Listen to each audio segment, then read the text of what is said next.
The 6th year of secretly liking Brandon, and we were still just friends. When I got sick and had to be hospitalized, he put in more effort than anyone, both financially and emotionally. When my cousin got engaged, he came with me to the ceremony. He gave the most expensive wedding gift of the night.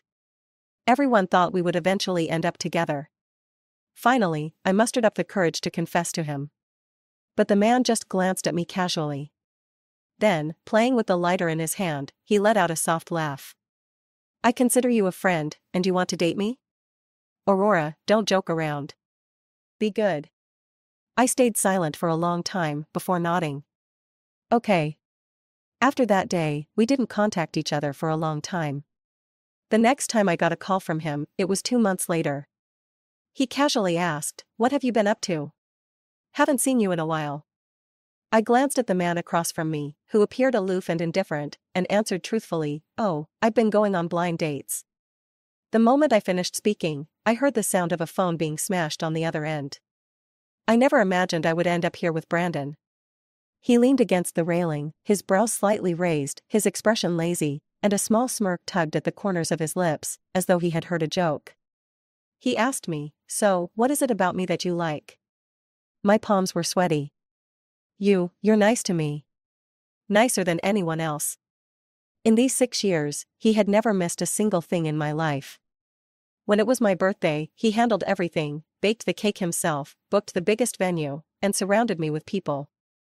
Lazily lighting the candles, he said, "Come on, make a wish. Whatever others can't do, I'll do it for you." He had a villa with a huge garden full of roses, all because I liked them. He didn't actually live there. He bought the place when I first graduated, overwhelmed with work, being a newcomer, constantly feeling defeated and exhausted. One day, I shed a tear in front of him. Not long after, he moved in and even left me a room.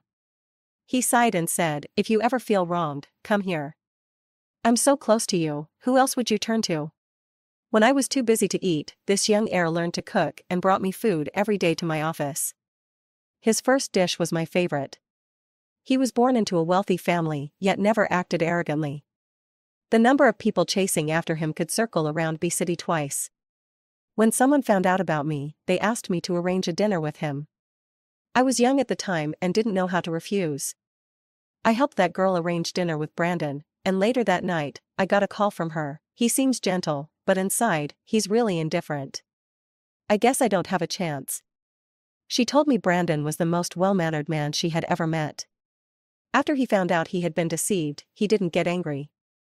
Instead, he patiently finished the meal with her and then said, "Aurora's career is just getting started, and she has to divide her time between 2 things. If you're not concerned about her, I am. So, if you don't have anything important, don't bother her. Don't you agree?" At that time, everything seemed perfect, like the best of times. Everyone thought that, given how close we were, we would eventually get together. I thought so too. But I never imagined, what if he didn't like me? What would I do then? Brandon raised an eyebrow, and after a long pause, he finally looked down, calling my name seriously. "Aurora. You're 25 now. How many people have you even met? Eventually, there will be someone who treats you better than I do." I froze, already knowing his answer. I choked up a little. It felt like I had messed everything up. It wasn't like I hadn't seen him turn down others before. Girls with beautiful faces, crying in front of him, throwing their dignity aside, saying how much they liked him. But he wouldn't even flinch. He would instinctively pull away, cold and distant. I always thought that he was different with me. But now I realize, he wasn't. I was just overthinking it. Seeing that I was about to cry, he lifted his hand, as if to wipe my tears like before. But halfway through, he seemed to remember something and lowered his hand, picking up his lighter instead, pressing it irritably. I felt a bit desperate. "But for all these years, besides me, you haven't had any other girls around you. Can't we at least try? I really like you, Brandon." I was rambling. But his face grew colder. Suddenly, I felt embarrassed. After all these years, I knew better than anyone what that expression on his face meant. He was losing patience with me. The next moment, he laughed softly, somewhat disinterested, almost like he was closing the matter for good. I consider you a friend, and you want to date me? Do you think that's appropriate? Aurora, stop joking around, and listen. I stayed silent for a long time. I knew, between him and me, this was the end. We wouldn't even be friends anymore. But I asked myself, will I ever meet someone like him again? Someone who will treat me better, who will care about everything in my life. I covered my face and cried out loud. He sighed and lowered his gaze to me. He didn't say anything, but it felt like he had said everything. He waited for me to finish crying before helping me up. He bent his fingers to lift me, then quickly withdrew his hand, slipping it into his pocket. He nodded toward the 2 large bags in the living room. These are the gifts I brought back from my business trip. You should take them with you. I looked over. They were all luxury items, both domestic and international brands. Any one of them was worth several years of my salary. He had given me things like this many times before. No matter how expensive, to him, it was nothing. He always had an endless list of excuses to buy me things, a promotion, a salary increase, or just because I wore a nice dress on a sunny day. If I didn't accept them, he'd be upset. Over time, I got used to his temper and would return the favor: handmade scarves, carefully chosen ties, cufflinks. When he received them, he always smiled.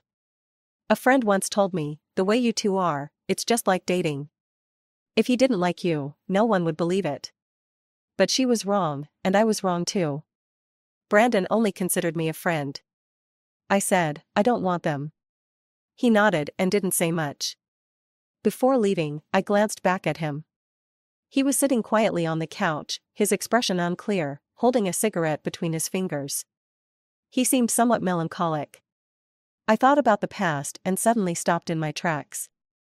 I wanted to try again, maybe slowly pursue him, show him that I was sincere. What if it worked? But before I could say anything, he spoke first. Do you still have the key to the villa on you? Give it back. I had held on to that key for many years. I had never used it. I had never lived there.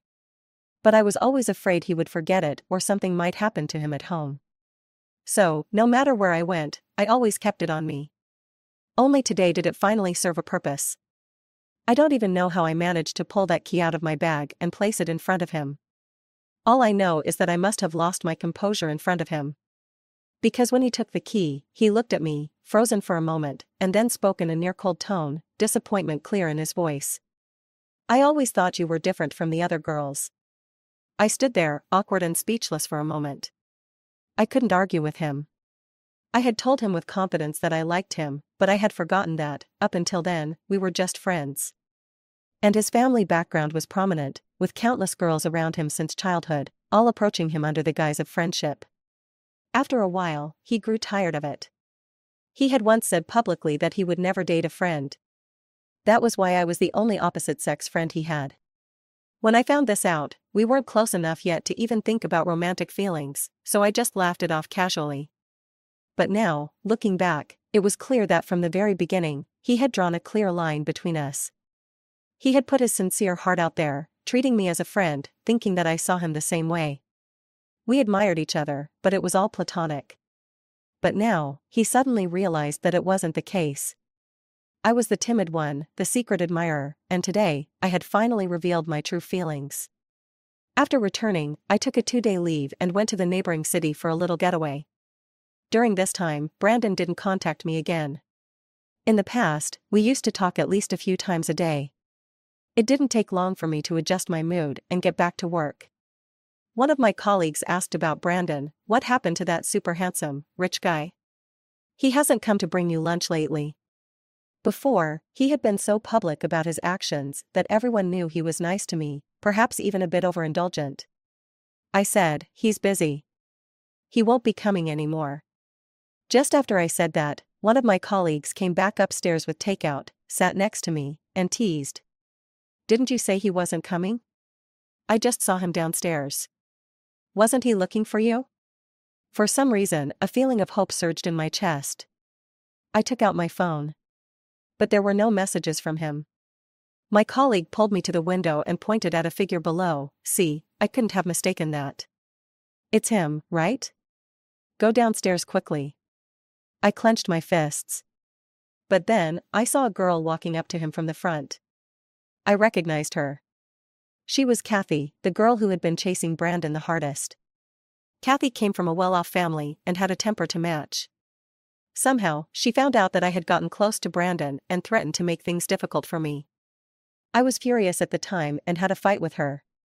When Brandon arrived, he was angrier than I had ever seen him, his face dark with fury, telling Kathy to leave. Then, he carefully bandaged my wound and clicked his tongue. "I didn't know you were so tough. Don't worry, she won't bother you again." In that moment, I really thought that maybe, just maybe, he liked me too. If I just broke through that barrier, I could stay by his side without any reservations. Kathy said something to Brandon, and as he listened, his expression slowly softened. Then, he gave a small smile. At that moment, I regretted having such sharp eyesight. Not long after, Brandon went to open the car door. I don't know if it was just my imagination, but he seemed to glance in my direction for a brief second. But it was only a moment, and his gaze quickly shifted. Kathy got in the car. The car drove away. My colleague laughed awkwardly. "Maybe I was wrong." I said, "No, it was definitely him. But he wasn't here for me." Soon enough, everyone at the office knew that Brandon and I had cut ties. Someone quietly asked me, "Did he break up with you?" I shook my head and took a sip of coffee. "No, we were never together." The person was surprised and opened their mouth in disbelief. "I thought you'd said before that you weren't together, but that was just to avoid making it public." No, from the very beginning, we had never been together. No one believed it. The young heir from a prominent family speaking gently to a girl, looking after her every need, all just because they were friends. But maybe even he had forgotten that he didn't treat any of his other friends this way. She thought for a moment. "You don't know, do you? When you first joined, he actually came to the company and had a long conversation with our president in his office." I froze. I really didn't know. He had never mentioned it to me. But now that I thought about it, there were signs. At that time, a manager who had always been targeting me was demoted not long after, and transferred to another department. And there were so many projects that should have gone to others, but somehow ended up on my plate. I worked even harder. I avoided any situation where I might run into Brandon. And I really never saw him again. I didn't hear his name again until half a month later. I was out shopping with a friend when we walked past a young man. The man was Louis, one of Brandon's friends. He was with a girl I didn't recognize, probably his new girlfriend. When he saw me, Louis smiled and walked over. "Aurora?" I nodded and greeted him. He smiled. "I just came back from a trip abroad. It's been a while. Let's have dinner tonight. I'll invite Brandon too." I said, "No, thank you." Before I could finish my sentence, he was already dialing a number. "Brandon, let's have dinner together tonight." He accidentally put the call on speaker, and I heard a detached voice on the other end, devoid of any emotion. "Send me the address." "Sure. By the way, Aurora's right here with me. I've already told her. You can bring her along tonight." There was a long silence before Brandon spoke again, his voice a little hoarse, tinged with fatigue. "I have a meeting tonight. You guys go ahead." He hung up before Louis had a chance to respond. Louis stared at his phone, unsure what to do. After a long while, he awkwardly turned to me. "Since Brandon can't make it, maybe we'll have dinner another time?" He wasn't a fool. It was obvious from that phone call that Brandon didn't want to come because of me. The meeting was just an excuse. I nodded and agreed. But deep down, I knew there wouldn't be a next time. After Louis left, my friend sighed. She knew all about my feelings, and it was she who had encouraged me to confess in the first place. "He's avoiding you now? Just because you like him?" I nodded. My friend sighed, a little confused. "He's not giving you any chance at all. Not only does he not like you, but he's been so kind to you. Isn't that pure madness?" I didn't know how to respond. That night, lying in bed, I thought about it for a long time. And then I remembered how Brandon and I met. It was a memory from so long ago, and not exactly a pleasant one. Brandon came from a good family and was incredibly good-looking, so he was surrounded by admiration the moment he entered school. He was the epitome of a golden boy. At that time I was ordinary, invisible in the crowd. The only one who had truly been with him, who had had his affection, was my roommate Enid. Unlike me, she pursued her love boldly and passionately. From the very beginning, her intentions were clear. She directly told Brandon that she liked him. Either he would reject her and they'd pretend they never met, or they would get together, no half measures. She didn't want to hear things like, "You're great, but let's just be friends." She wouldn't accept it. Looking back now, those words may have touched Brandon. The restaurant where she confessed to him was the one I recommended. After they got together, Brandon treated us to a meal. That was the first time I met him. At that time, he was already someone else's boyfriend. I watched from the sidelines, indifferent. Later, they broke up, and Enid left for a while, acting on impulse. Brandon waited for her downstairs in the dorm for a long time, but never saw her. Instead, he ran into me. Once I finished explaining, he immediately got in his car, intending to head to the airport. I noticed something was off with him, so I wasn't comfortable with just letting it go. I took a taxi and followed him. His car sped so fast. By the time I caught up, he had crashed, unconscious. I followed the ambulance to the hospital, staying there until he finished his surgery. I tried calling Enid. Her phone was off. Later, I realized she must have changed her number. That night, I was the only one by his side. The next morning, I contacted his friends and family through the school. I never went back to the hospital after that. Eventually, he woke up and heard people mentioning me around him. Again, downstairs at the dorm, he stood tall, asking someone to bring him upstairs to find me. I thought it was urgent, so I rushed downstairs, but when he saw me, he suddenly smiled and said, "It's you." At that moment, I felt an indescribable emotion rise in my chest. Before that, we had met a few times, but he had never associated my face with my name. I nodded and said, "Enid." His smile faltered. "Forget it." He meant, he was done with Enid. I froze for a moment, but didn't ask further. From then on, he started coming to find me more often, treating me like one of his own. I went from being indifferent to moved. Finally, I fell for him. Liking someone like him was really easy. He'd only been in one serious relationship, and it had been a painful one. Later, Enid came back a few times, trying to get back with him, but he ignored her. It was as though the impulsive person who had rushed to the airport was no longer the same.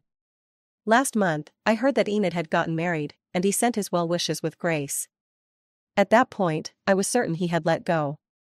More than one person told me, "With how much he cares about you and how there hasn't been any other girl around him all these years, I bet you two will end up together."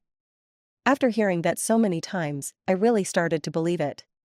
Having a crush is like standing on the edge, unwilling to take the final step. If you take a step forward, it either works out as hoped or it all falls apart. I wasn't lucky, it was the latter. After I cut ties with Brandon, Kathy was probably the happiest. We had a fight. She didn't like me, and I didn't like her. Being women, we could easily see through each other's little schemes. Not long after, I received a package. The sender was Kathy. But the return address was Brandon's villa. I opened it, and inside were the items he had given me that I had refused that day. I thought for a moment and decided to put them away. I felt a little sad. Brandon had clearly disliked Kathy as much as I did before. How had he ended up like this, getting closer to her instead of me? Not long after, my cousin called me. She didn't say much, but as usual, she mentioned Brandon. She told me how thoughtful he was, how he had bought health supplements for my aunt and toys for my little nephew. For years ago, when my cousin got engaged, Brandon went with me. Before we went, I had told him that my parents had passed, and I grew up with my aunt. Normally, he was careless, but that day he was especially considerate, noticing so many things I hadn't even thought of. In the end, he gave a very expensive gift. I quietly listened. Finally, I asked, "When was that?" She replied, "A couple of days ago." But he seemed a bit off that day. He was acting strange. I asked him why you weren't with him, and he wouldn't answer. I took a deep breath. What was that supposed to mean? If he had decided to distance himself from me, why was he doing all these things secretly? Did he realize that the more he acted like this, the harder it would be for me to ever forget him? This couldn't be what he wanted. I said, if he comes again, don't let him in. I'm not in contact with him anymore. I confessed to him, and he rejected me. My cousin was taken aback, then tried to comfort me for a long time. Soon after, she and my aunt discussed setting me up with a few potential matches. It was too much for me. But it had almost become an obsession for my aunt. She had always thought Brandon and I would end up together, so she wasn't in a hurry. Now that she knew it wasn't happening, she developed a mouthful of canker sores within just a few days. I had no choice but to meet two of the matchmakers. The day I ran into Brandon, I had just finished meeting the second one. As I walked out of the private room, I happened to bump into Brandon and his friends. He was wearing a white shirt and black pants, his face expressionless. After more than a month apart, his demeanor had become much colder. When he saw me, he instinctively stepped forward. Then, as if remembering something, he stopped in his tracks and looked away. It was as though he hadn't seen me. But his friends had already noticed me. They seemed unaware of the situation between Brandon and me. They invited me to join them for dinner. Lewis glanced at Brandon and tried to dissuade them. It's fine, Aurora just came out of the private room, she's probably already eaten. You guys don't need to insist. Just as he finished, someone's phone rang. They picked up, said a couple of words, and hung up. Then they told Brandon, Kathy's asking where we are, she said she's coming. Their tone was completely natural, as if this happened all the time. But I remembered, in the past, no one would ever have helped deliver messages for another girl. As I was thinking this, I heard Brandon's voice. Give it to her. Then, as if remembering something, he finally looked at me and said, his voice tight, stay, join us for a meal. I paused for a moment, then nodded. Okay. I was the last to enter. Only 2 seats were left in the private room. One next to Brandon. The other, far from him. I knew that seat was saved for me. For all these years, there was always one seat left for me by Brandon's side. Everyone was used to it. I looked at Brandon, and he was looking at me, his gaze calm, without a hint of emotion. As though it didn't matter. But when I sat down, I noticed his hand, resting by his side, trembled slightly. Someone asked, why aren't you sitting next to Brandon? I thought for a moment and gave a casual excuse. I hadn't been mindful before. Now, he had already rejected me. I needed to understand my place. That wasn't the seat for me. Before long, Kathy walked in and sat next to Brandon. I watched without making a sound. I had eaten quite a bit earlier, so I wasn't hungry. Brandon didn't seem to have much of an appetite either. He must not have eaten before coming. So it was my presence that made him lose his appetite. Sitting beside Brandon, Kathy was uncharacteristically sweet. The two of them exchanged a few words from time to time. I watched for a moment before silently averting my gaze. At the end, Kathy shot me a provocative glance. Then, as she brushed past me, she suddenly whispered in my ear, I heard you'd been living under someone else's roof since you were little. No wonder you're so unlikable, always clinging to Brandon like that. My body stiffened instantly, and I locked eyes with her. This was something I'd only ever told Brandon. Before Kathy could say more, I shoved her away. At that moment, I was surprisingly calm. Still want to fight? Bring it on.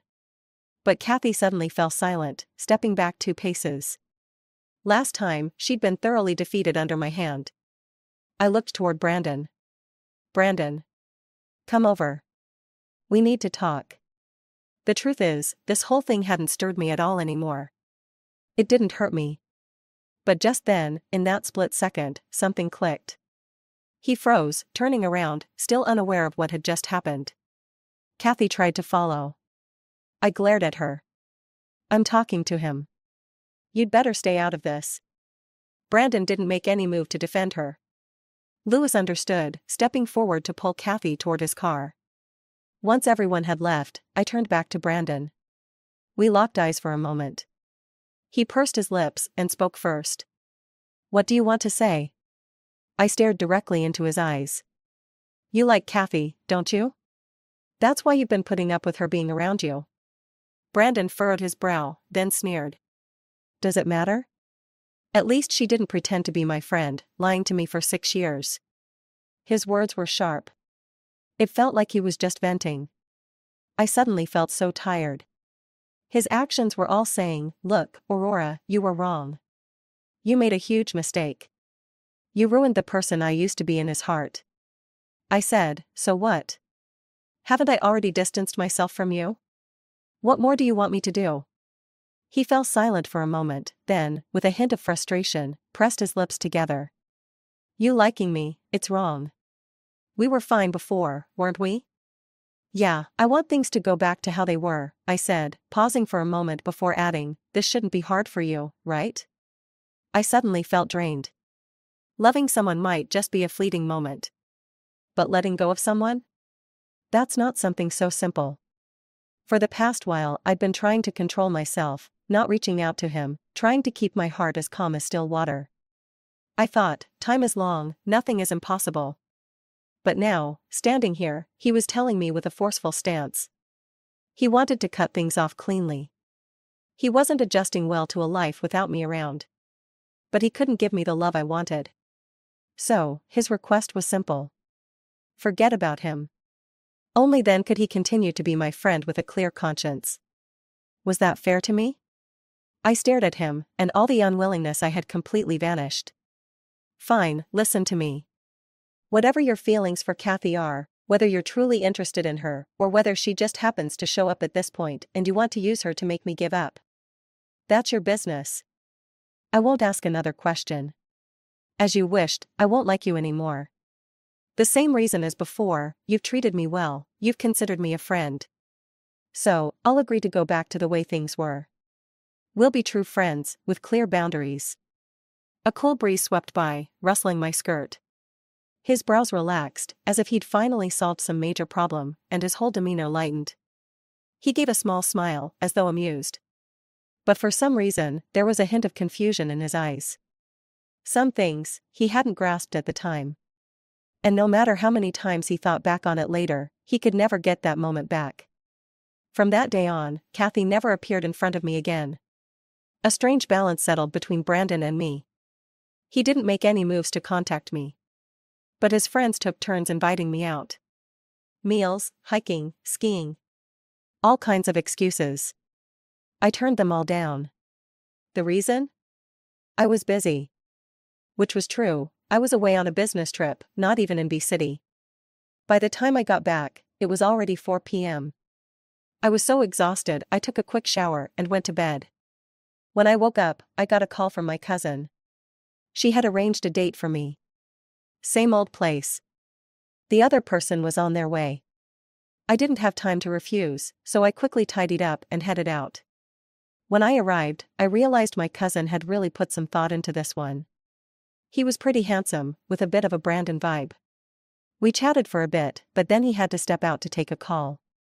I sat there, lost in thought, when I suddenly remembered something and quickly checked my phone. It was Brandon's birthday today. I'd completely forgotten.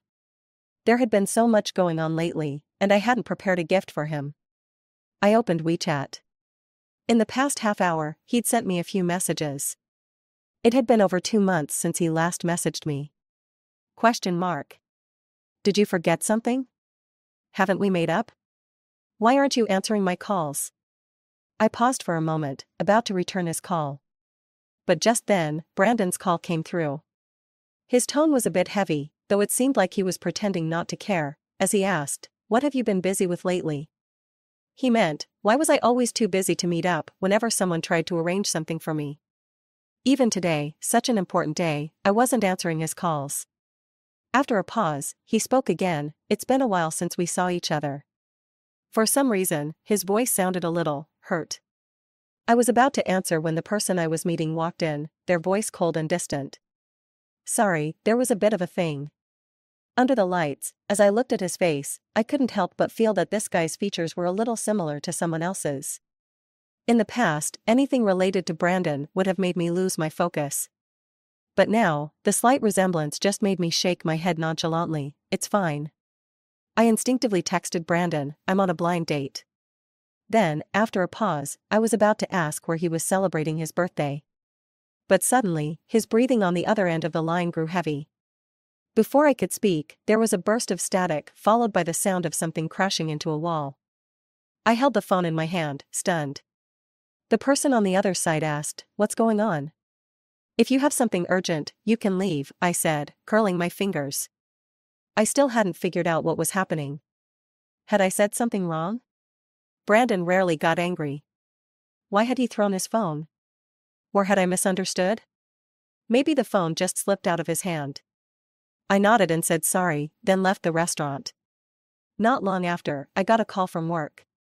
There was an emergency. I had to go right away. I stood at the fork in the road, about to send Brandon a message to explain.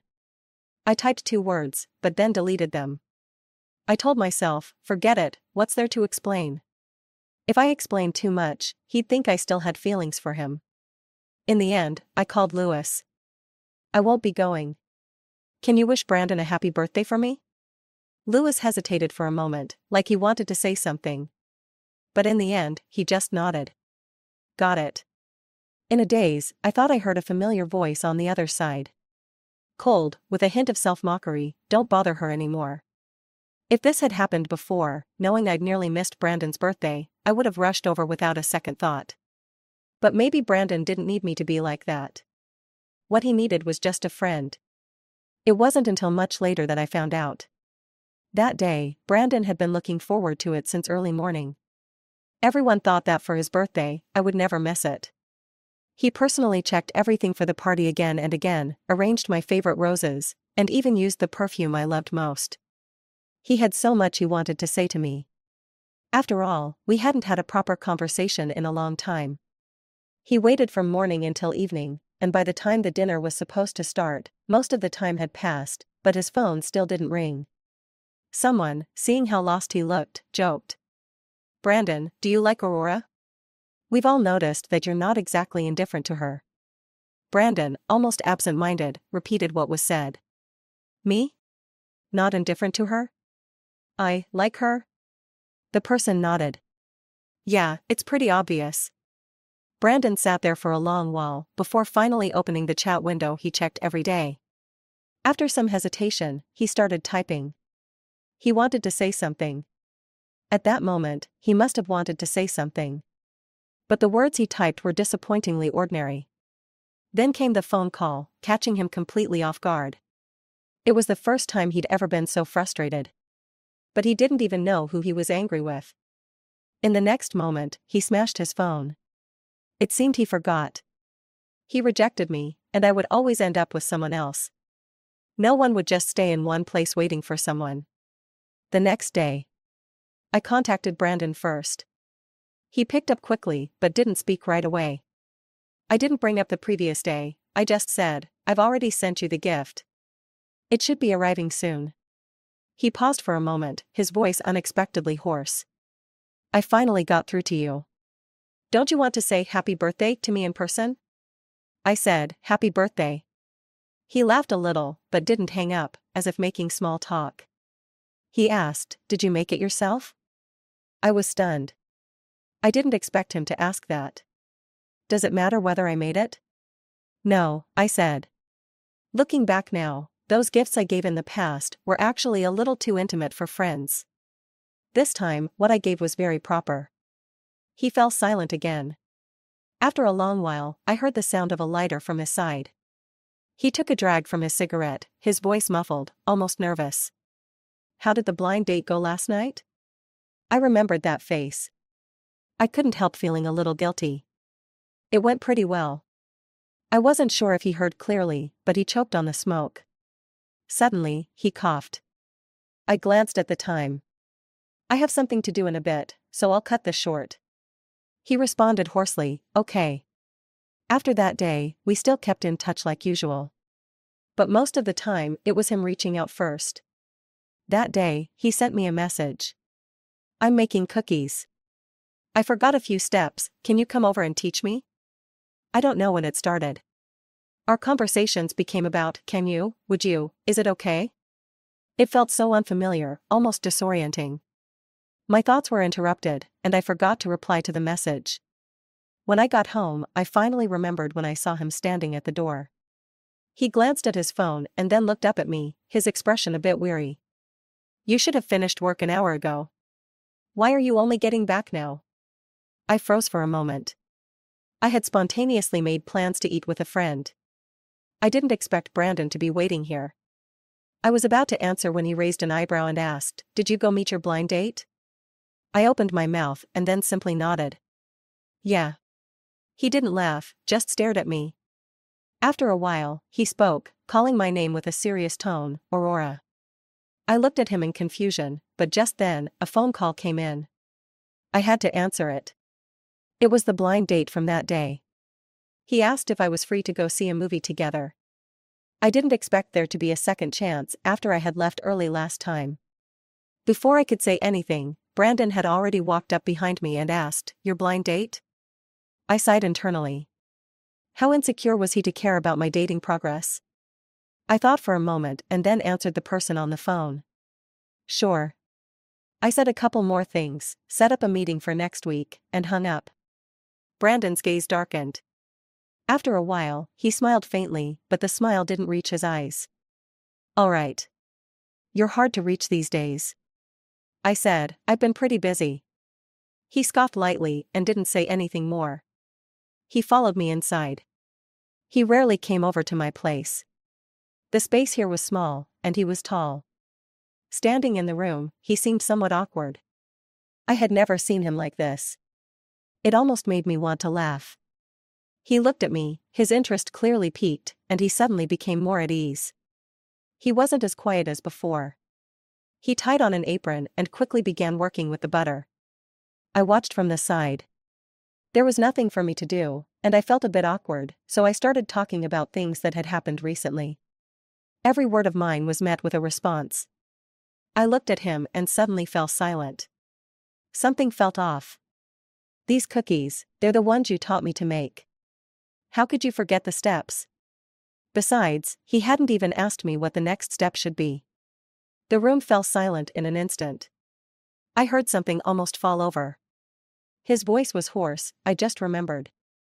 Slowly, Brandon and I finally returned to our usual way of interacting. But I wasn't sure if it was just my imagination. He didn't seem happy. A couple of days later, one of his friends had a baby's full-month celebration, and I went with him. Afterward, a few of us gathered for a meal. I hadn't planned on going. But Brandon grabbed my wrist and said, "If you're not with me and I get drunk, I won't be able to get back." The night was dark. His tone was pitiful. He looked at me, his eyes full of unspoken words. I thought for a moment and agreed. After all, this would be the last time. He had been so kind to me in the past, so it wasn't a big deal to take care of him a little. Just helping a friend. Half a month ago, I had been notified that I would be transferred to a city for work. At least 6 months. I was leaving tomorrow. After a few drinks, the atmosphere got lively, and someone suggested playing Truth or Dare. Soon, it was Brandon's turn. Someone asked, "Brandon, is there someone you like?" Brandon was silent for a moment. Then, after a long pause, he looked up and answered, "Yes." Everyone started making noise, glancing at me. Aside from me, they probably couldn't think of anyone else. I was a little taken aback. Just as I was about to speak, saying, "Don't look at me, it's not me." I had just confessed to Brandon, and he rejected me without any courtesy. No compassion. But before I could say anything, Brandon smiled, looked at me, and said, "All right, let's continue." I was lucky, I hadn't lost until the very end. Right before it finished, I finally lost once. The person to ask the question was Brandon. He held his cards, and everyone around was looking at us with knowing glances. He asked me, "What will you choose?" I thought for a moment. "Dare." His eyebrows lifted slightly, his lips pressing together as if he was a little nervous. "Message your blind date. Tell him you can't go to the movie tomorrow because you have something else." Our gazes met. I didn't move. Brandon raised his eyes, his expression more commanding, and slowly spoke, "Is it hard?" I said, "Yes, it's hard." Actually, that night, I did tell the guy the truth. I declined the movie invitation. But I didn't need to tell Brandon about it. We were just friends, there was no need to talk about these things. Saying too much might cross a line. I picked up my drink and downed it in one go. Continue. In the second half of the game, Brandon kept drinking, his face dark and frightening. It was pretty late by the time we were done. Brandon had really drunk too much. I took him back home. When we reached the villa's gate, I asked him for the keys. He patted himself down, looked at me with the corners of his eyes reddened, and said, "I didn't bring them." I froze. What were we going to do now? He seemed clear-headed enough, though. "We can go to your place." My place wasn't far from here. Looking at it now, this seemed like the only viable option. I took him back to my house. He staggered beside me, constantly glancing at me. His gaze was direct. Suddenly, he asked me in a soft voice, "Aurora, I forgot to ask you before, when did you start liking me?" I didn't hesitate much. 6 years. I've liked you for 6 years. Over this time, this topic had almost become a taboo between us. Now, though, I guessed it was because he was drunk that he had finally asked. He pressed his lips together and fell silent. His whole body tensed up. Back at the house, I made him a bowl of warm sake soup. He sat on the couch, holding the bowl, took a big sip, his collar slightly askew, and looked at me. "It's good." I couldn't help but laugh. What's so good about this stuff? Once he finished, I squatted down, gently coaxing him, and took the bowl from his hands. Just then, the lights suddenly went out. The power cut off. I was about to get up when his hand suddenly locked around my waist. I stumbled into his arms. Our breaths intertwined. The alcohol was making him a bit more forceful. His lips were almost touching mine, his breath warm. He called my name over and over, "Aurora. Aurora." I pushed him away. "All right, lie down and sleep. It's almost morning." I had an early flight. I hadn't finished packing. I didn't have time to waste here with him. After a while, the lights came back on. Brandon didn't look well. He struggled, trying to adjust his clothes.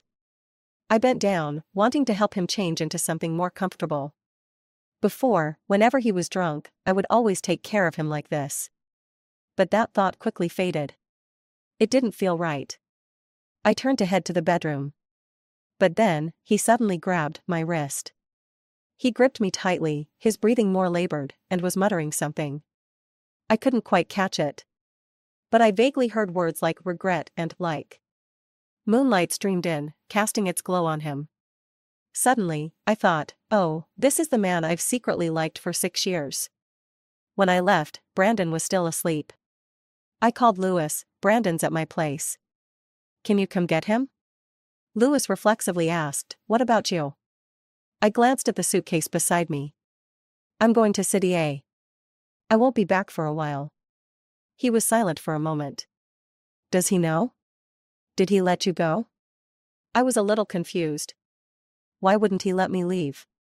Lewis paused, then spoke slowly. "What I mean is, even if it's for work, you don't have to go that far. Stay here, he'll make sure things work out for you." I smiled faintly. He and I are just friends. Friends don't need to do things like that for each other.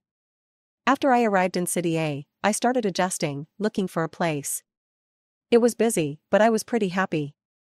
In the past, Brandon would have helped me take care of all these things. Now that I was doing it on my own, I found it wasn't so bad. Brandon messaged me twice. The first time was when I had just landed. I opened my phone to find a short message from him. He said, "Leaving without saying goodbye? Aurora, you really are heartless." I didn't know what to reply, so I thought for a while and just wrote, "Yeah." The second time was in the middle of the night. It had been 2 weeks since I got here. It was my birthday. He sent a long message. In it, he talked about how he had cooked a whole big table of dishes that day, inviting a lot of people over. Some people couldn't handle the spice and complained to him, "Why is everything so spicy?" That day, he didn't eat a single bite. At the end, he asked me, "Is the food there bland? Are you adjusting okay? Is anyone giving you a hard time?" I read it twice. Finally, I replied, "I'm used to it." No. What was he doing again? When he acted like this, I'd start thinking he might like me. A couple of days later, I came down with a high fever. I took a taxi alone to the hospital, got registered, and started in 4. I sat in the hospital lobby, watching people come and go.